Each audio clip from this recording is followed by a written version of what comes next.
Australia is one of the best countries to migrate in the world, especially if you're coming from Pakistan or India or Bangladesh or any other subcontinental country. I believe among other top destinations, Australia should be on top of your list. I know there is a lot of gloom and doom and misinformation about migrating to Australia, but trust me, I have been here for more than a decade now, and I can tell you it's one of the best countries in the world. And there is a reason why Australia is called as a lucky country.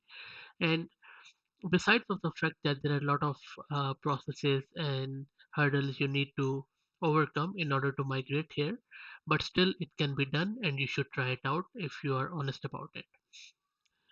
I'm not painting a rosy picture. It's not that when you will land here, you will be presented with a red carpet welcome and you will be given the key to a mega mansion and then you will have a tree full of dollars. No, that's not going to happen.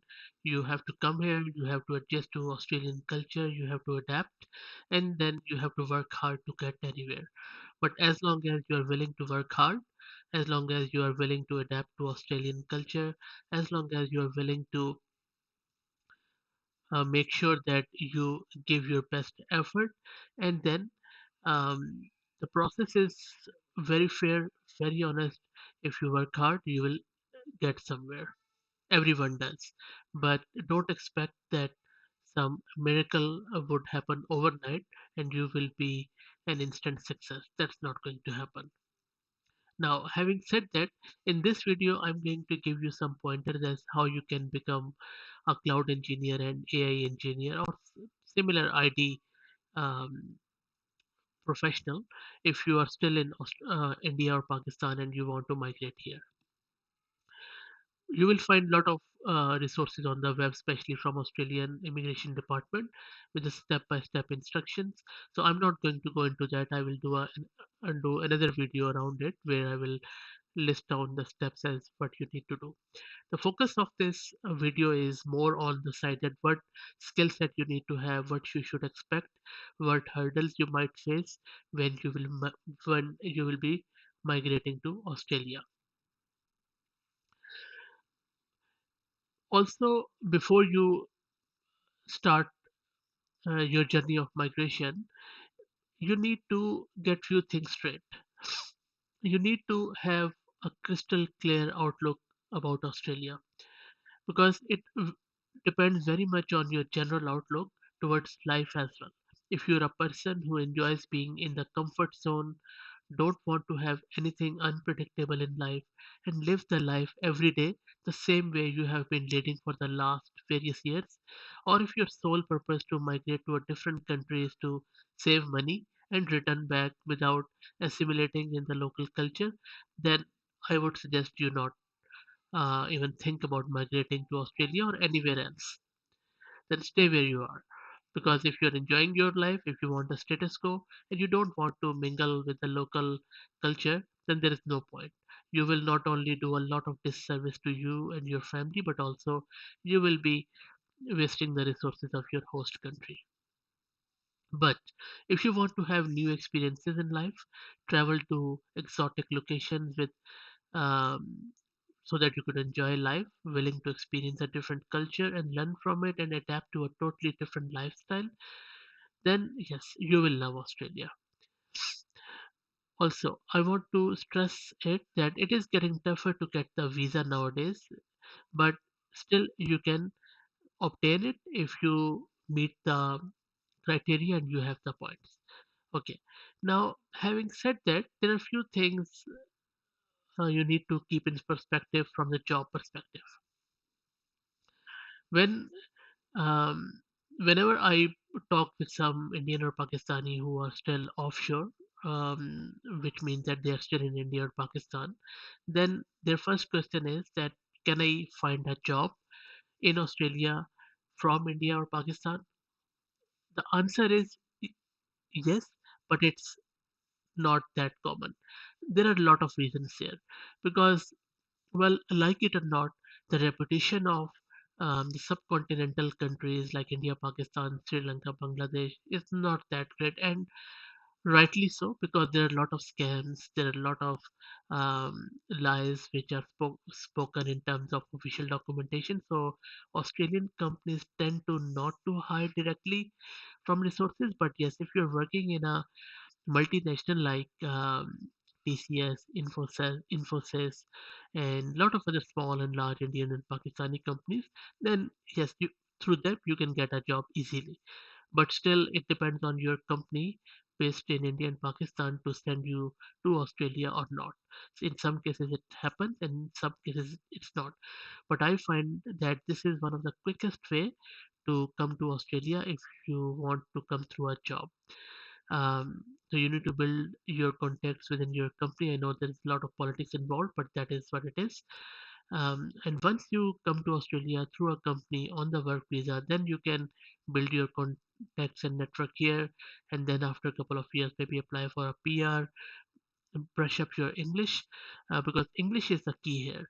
No matter what, you need to have good English speaking, listening, and writing skills.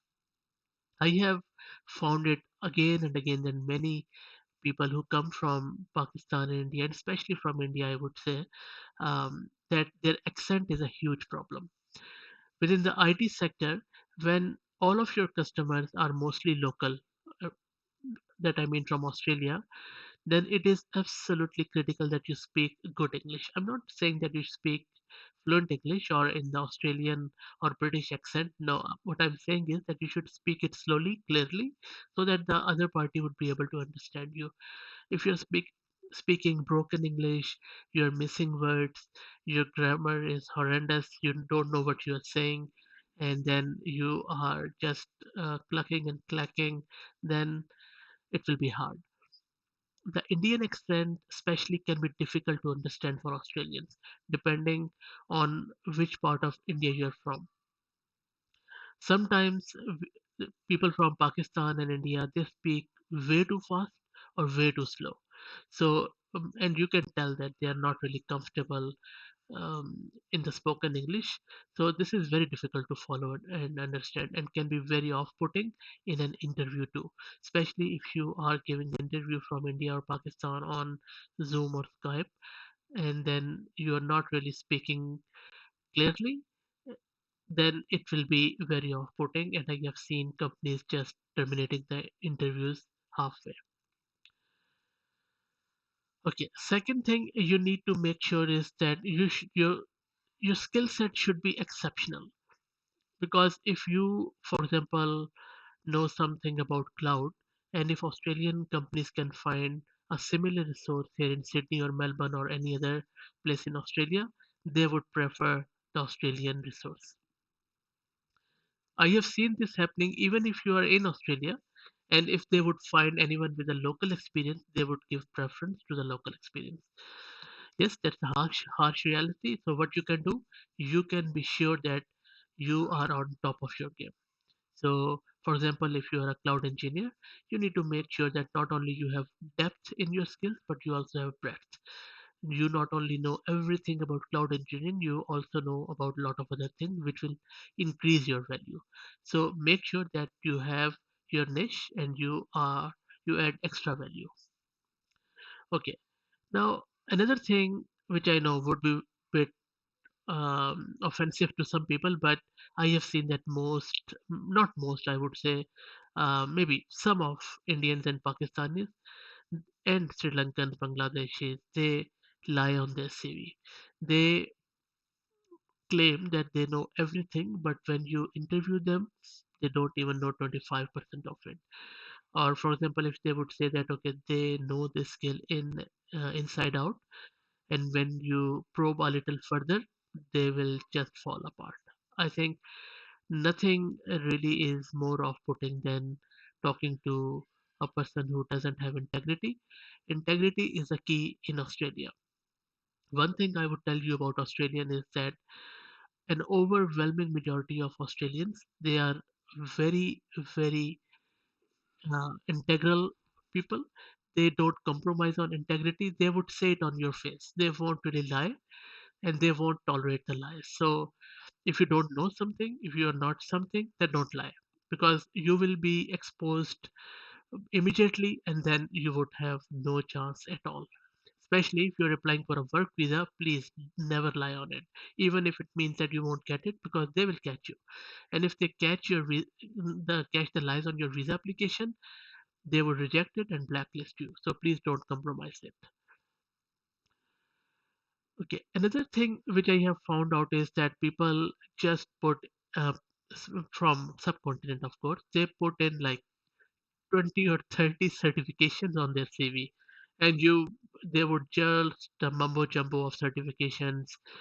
Everyone knows that there are a lot of certificate forms in India, no matter what the certification is, whether it's Kubernetes or Python or operating system or cloud or AWS, GCP, whatever it is, no matter how well respected that certification worldwide is, you can easily get it in India and Pakistan because of those certification forms and a lot of other things.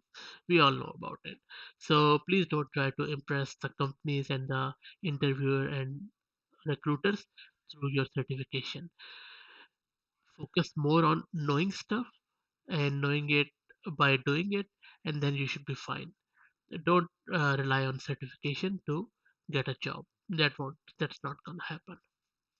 So these are few of the tips which you can use to find a job in Australia, in terms of cloud, AI, DevOps, and other fields. Mm, And I'll be soon doing a video around the steps which you can take to apply for the work visa here. But as I said, first try, if you want to just get in, try to find a job in that GSI, which is, I think, Global Service Integrator, as they call. There are a lot of them: HCL, TechM, which is Tech Mahindra, I guess, and then Infosys, um, and DXC. There are a lot of them. You can come through them, and this is not just for India. I know most of these companies are from India, but um, I need to give a shout out to these Indian companies that they don't really differentiate and discriminate between Indian, Pakistanis, Afghanis, or Bengalis, or anyone else. If you are a good resource, they will hire you and treat you equally and fairly. So a big shout out to Indian GSIs here. Okay, I hope that this was useful. If you want to have more videos like this, and if you want to learn more about this, please subscribe to the channel. And if you have any feedback or question, please put it in the comment section. Thank you very much.